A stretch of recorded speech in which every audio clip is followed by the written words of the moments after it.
We are most alive, we have the most energy, we are most intimate with our best selves when we're progressing towards our mighty mission. I think what's happened on the planet right now is there's been a great seduction and a great brainwashing.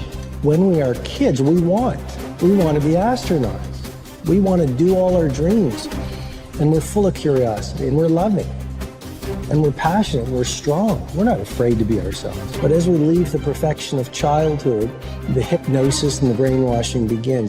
Be reasonable. So that's our nature, but our parents give us limitation based on their limited psychology. And don't sing too loudly, don't dream too big, don't be too passionate. As we've left who we truly are, we've contracted. And now it's all about staying safe in the world versus going out there and letting our brilliant, our primal genius shine. And a lot of people just have stuffed that pain of disappointment and their doubt really deep inside. And they just are addicted to distraction and escapes because they don't want to deal with their potential that they've denied. What's the most important key to success? I think it's hunger. It's not getting satisfied. A hunger that doesn't go, a hunger to learn, a hunger to grow, a hunger to serve, a hunger to give, a hunger to create breakthroughs. Most people are hungry until they make a certain amount of money and then they get comfortable.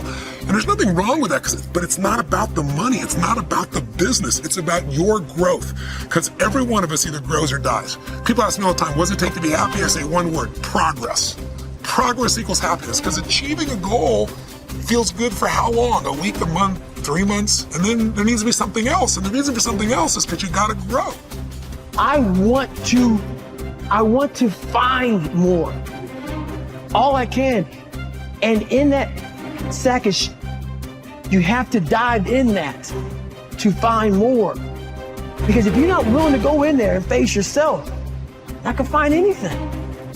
You can live right here on surface, man, right here on surface. So if there is an ending to this world and there is somewhere to go and there's a judgment, you're gonna get there and you might see a chart. And that chart may tell you who you should have been. And now you get the rest of your life to think about that. Now I could live a much better life if I just would have just suffered a little bit more. Success is not gonna show up at your front door and knock on it and say, here I am. It's not coming to look for you. In fact, success is not thinking about you. Success is already doing its job. You got to be willing to do your job. Each and every day that you are breathing in this world, each and every day that you are doing something in this world, you should be focusing on getting better, not worse. You should be understanding that, hey, I can't be this same person on a day in, day out type of way. I got to keep focusing and going further and going harder and going stronger and pushing myself till there's nothing else left to push forward. So now's the time for you to hit the gym of your life and start exercising your self-discipline muscle. No more talk, no more excuses. From this moment forward, it's all about massive execution.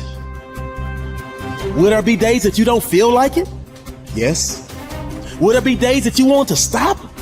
Yes. Will there be days that you want to give up? Yes. Will there be days that you want to quit? Yes. Listen to me. Quitting is never an option. We've all bought into a lie. We've bought into a lie that confidence is belief in self. And so when you're in a situation which is normal, where you don't believe in yourself, you're like, oh my God, I have no confidence. The truth is, and I want you to walk out of here with a new definition of confidence. Confidence is the willingness to try. Because when you try and you take action, what happens, and what's happened for France, is that when she sees herself taking action, what happens is she sees herself being the kind of person that takes action. So she has evidence that she can rely on herself. And that action is what builds confidence. It doesn't start with belief. The real way for most of us is not to wait to believe, but to push ourselves to act. And through the action, you will build the belief. We're built to walk uphill. And when you reach the pinnacle of the hill, you want to stop and appreciate the vision, but the next thing you want is a higher hill in the distance, because it's the uphill climb that it's from the uphill climb that we derive our value, and I mean this technically. So almost all the positive emotion we feel, especially the emotion that fills us with enthusiasm, and that's to be filled with the Spirit of God, by the way, because that's what enthusiasm means.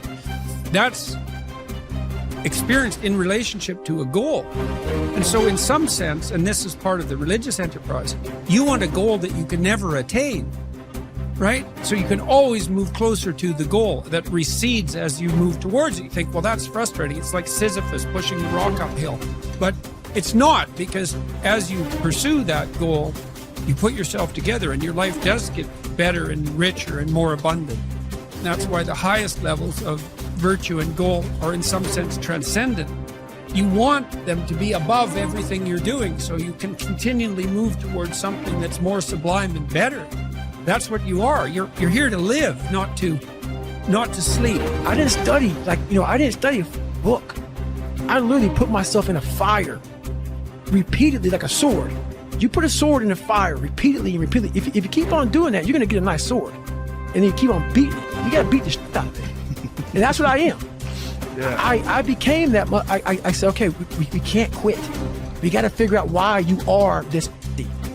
Why are you this, man? What is wrong with you? What's going on here? So I kept on putting the sword back in the daggone fire, and I just beat it harder. And I beat it harder. Before I knew it, I started realizing, all right, man, the brain is starting to get hard.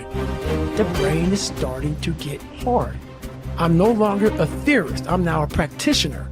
I put it in hell. I dissected it while it's in hell, because you can't dissect anything in a normal environment.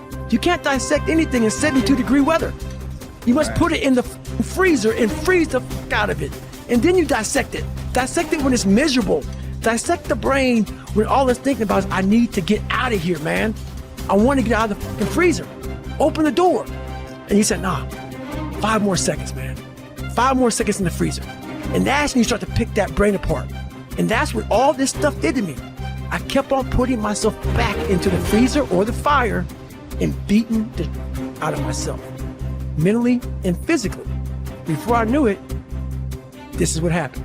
Ralph Waldo Emerson believed that anyone who had put their heart and soul into their work and had done their very best could hold their head up high.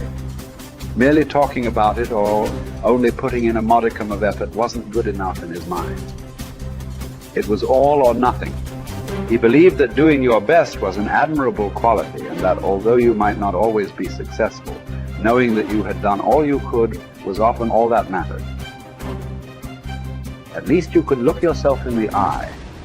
This ethos is central to many youth movements, such as the Scouts and Guides, and is a great philosophy for life in general.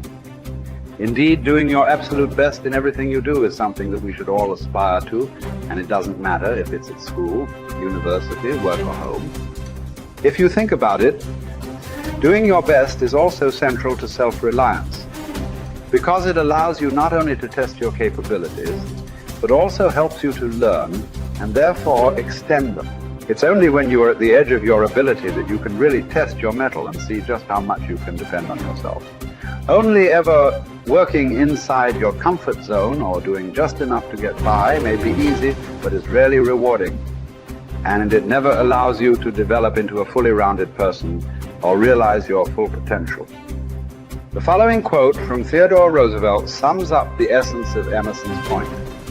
It is not the critic who counts, nor the man who points out how the strong man stumbled, or where the doer of deeds could have done better. The credit belongs to the man who is actually in the arena, whose face is marred by dust and sweat and blood, who strives valiantly, who errs and comes up short again and again, who knows the great enthusiasms, the great devotions, and spends himself in a worthy cause, who at the best knows in the end triumph of high achievement, and who, at worst, if he fails while daring greatly, so that his place shall never be with those cold and timid souls, who know neither defeat or victory. When you are working on your next task, give it your full concentration and really put the effort in to produce the best possible end result. Even if it doesn't lead to glittering success, you should be proud of yourself for doing your very best. No man fails who does his best.